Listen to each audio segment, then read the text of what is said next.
Christmas पर्व पर सोमवार को पूरे दिन शहर के अलग अलग स्थानों पर कार्यक्रम का आयोजन किया गया, जहां पर ईसाई धर्मावलंबियों ने हिस्सा लिया और त्योहार धूमधाम से मनाया। इस दौरान शहर के लगभग सभी चर्चों पर पहुंचे लोगों ने श्रद्धा की मोमबत्ती जलाकर प्रभु यीशु से खुशहाली की प्रार्थना की।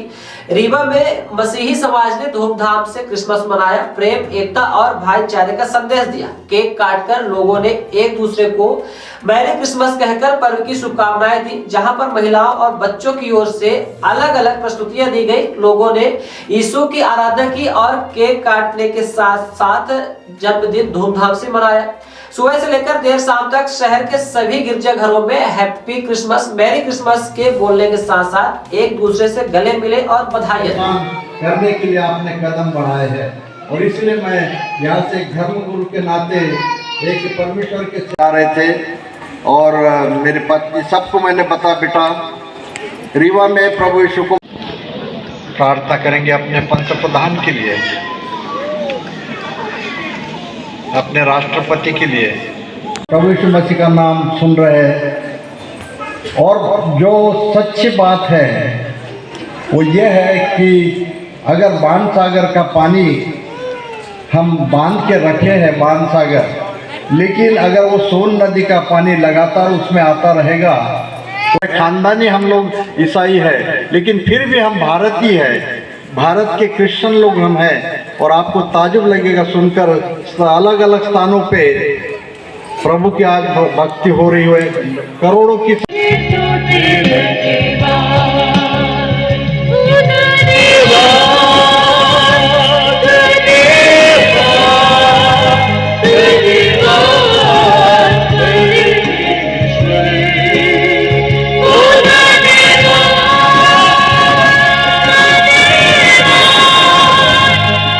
इसी दिन से इनके जीवनों में प्रभु इनके परिवारों में ऐसी शांति तो दे ताकि प्रभु उस घर में हमेशा शांति, आनंद, खुशी मिलते जाए। हम जानते प्रभु कि तेरे दर्शन के लिए जा रहे थे और मेरी पत्नी सबको मैंने बता बेटा रीवा में प्रभु यीशु को मानने वाले अपने मध्य प्रदेश के लिए प्रार्थना करेंगे, रीवा के लिए प्रार्थना करेंगे कि प्रभु हमारे जीवनों में तो हमेशा शांति दे। पानी है तो उसी प्रकार जो जीवित परमेश्वर है, जीवित परमेश्वर की जो आशा हमारे पास है उस आशा के साथ हम जीते हैं तो वो पानी जो है आत्मिक पानी ऊपर से बह जाता है।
डाल सकता है जिसकी नाम है वो ना डाले। आ रहे थे और मेरी पत्नी सबको मैंने बता बेटा रीवा में प्रभु यीशु को मानने वाले आप सभी लोग जो यहाँ पर आए हुए उपस्थित हुए हैं, मैं कृष्ण जयंती की शुभेच्छा आपको देता हूँ। दिलाना चाहता हूँ कि आप सभी लोगों का जीवन इसके बाद सुखमय होगा और कोई भी प्रकार की आपत्ति अगर आएगी आपके ऊपर उससे भी आप लोग छुटकारा पाएंगे। ये मैं यहाँ से ऐलान करता हूँ, आपको बताता हूँ। ये कोई नेता की मीटिंग नहीं है, कोई आपको देता हूँ। और आप यहाँ पर आए हुए आज प्रभु यीशु के दर्शन के लिए, कोई भी अगले साल से नहीं आज दिन से आप लोग आशीष पाओगे जो प्रभु यीशु मसीह को मिलने के लिए यहाँ पर आए हुए। हालेलुया।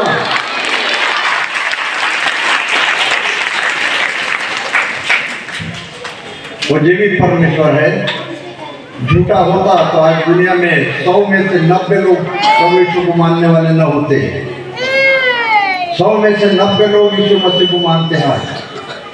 सिर्फ हमारे भारत देश में केवल मसीह लोगों की संख्या केवल 2% है। 100 में से 2 लोग केवल हम हैं। लेकिन प्रभु यीशु का नाम मन से जानने वाले बहुत से लोग हम देखते हैं कि अपने घरों में आराधना करते हैं, देखते हैं। मैंने कभी रीवा में देखा नहीं था कि कृष्ण जयंती के पेड़ जो है ये लोगों के घरों में वचन हमें कहता है कि जो कोई मेरे नाम से घुटने टेकता है उसका सिर किसी के सामने नहीं झुकेगा।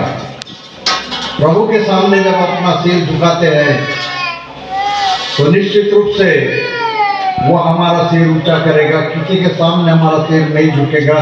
केवल सचमुच एक ही परमेश्वर, सच्चे परमेश्वर ईश्वर के नाम से ही केवल हमारा सिर झुकेगा। आज आप लोग इतनी बड़ी संख्या में यहाँ पर आए हुए हैं। मैं आप लोगों को परमेश्वर का वचन बांटने के पहले निवेदन करना चाहता हूँ कि ये पहली बार आप लोगों ने देखा कि पहली बार हम चर्च भवन छोड़कर हम यहाँ पर आए हुए हैं, क्योंकि मुझको मालूम था कि रीवा शहर में प्रभु यीशु का नाम, प्रभु यीशु को मानने वाले लोग इनकी अधिक संख्या बढ़ रही है। मैं जब आपको बताना चाहता हूँ कि जब मैं रीवा शहर में आया 1977 में, तो यहाँ पर केवल 6 लोग केवल ईसाई थे, प्रभु यीशु को मानने वाले थे, 6 लोग केवल। और मैं महाराष्ट्र छोड़कर जब यहाँ पर आया तो मुझको ये लगा कि प्रभु ये कैसा भाग है कि जहाँ यीशु का नाम किसी को मालूम ही नहीं। मैं लोगों से पूछता यीशु का नाम मालूम है क्या, तो लोग कहते हम नहीं जानते को है। तो हमने कहा कि फिर उनको मैंने जब बताया कि देखिए यहाँ पर 1952 तक के ईस्वीसन 1952 तक किसी मिशनरी को, क्रिश्चियन को आने की मनाही थी। यहाँ पर विंध्य प्रदेश जिसको हम कहते थे, यहाँ पर प्रभु यीशु का नाम सुनाने के लिए बंदिश थी। ये राजा महाराजा के समय से बंदिश थी कि कोई भी ईसाई मिशनरी यहाँ पर आकर प्रभु यीशु का नाम न सुनाए। बच्चे शांत रहे। तो मेरे मध्य प्रदेश के लोगों को, रीवा के सभी भाई बहनों को कृष्ण जयंती की मुबारकबाद मैं आपको देता हूँ। आपका अभिनंदन करता हूँ, परमेश्वर को धन्यवाद देता हूँ कि आज परमेश्वर ने फिर से एक नया कृष्ण जयंती का पर्व मनाने के लिए हमें मौका दिया है। आप सभी को कृष्ण जयंती की शुभकामनाएं मैं देता हूँ। क्या महत्व है इस दिन का, क्या खासियत रहती है, कैसे मनाया जाता है? कृष्ण जयंती का महत्व यह है कि आज आपको मालूम है कि सारे दुनिया में 100 में से 90 लोग लगभग यीशु मसीह के अनुयायी हैं। और ये पूरे रीति से हमेशा हर राष्ट्र के ये रहती है जो प्रभु यीशु को मानने वाले कि दुनिया में शांति रहे, अमन रहे। ये उनका संदेश है प्रभु यीशु मसीह का। और जैसा हमको खुशी चाहिए तो खुशी का मतलब ये है कि केवल परमेश्वर हमको दे सकता है, मानव नहीं दे सकता है। इसलिए अपना जीवन संपूर्ण रीति से परमेश्वर के साथ रहते हुए वो शांति का संदेश जो उसने दिया उसके ऊपर हम अमल करें, ये परमेश्वर की इच्छा है। आज का दिन विशेष रूप से क्यों मनाया जाता है? आज के दिन आपको मालूम है कि पूरे महीने भर से तैयारियां की जाती हैं। क्रिसमस ट्री है या जो भी अलग अलग प्रकार के पकवान घर में बनते हैं। उसमें गुजिया भी होता है। अपने भारतीय पकवान जो बनते हैं, कोई केक का कोई महत्व नहीं रहता है, लेकिन एक केक फैशन हो गई है। लेकिन हमारे देश में आज भी हमारे जितने अनुयायी हैं प्रभु, वो अपने भारतीय परंपरा के अनुसार वही पकवान बनाते हैं, लोगों को खिलाते हैं, घरों में जा कर सुसमाचार सुनाते हैं।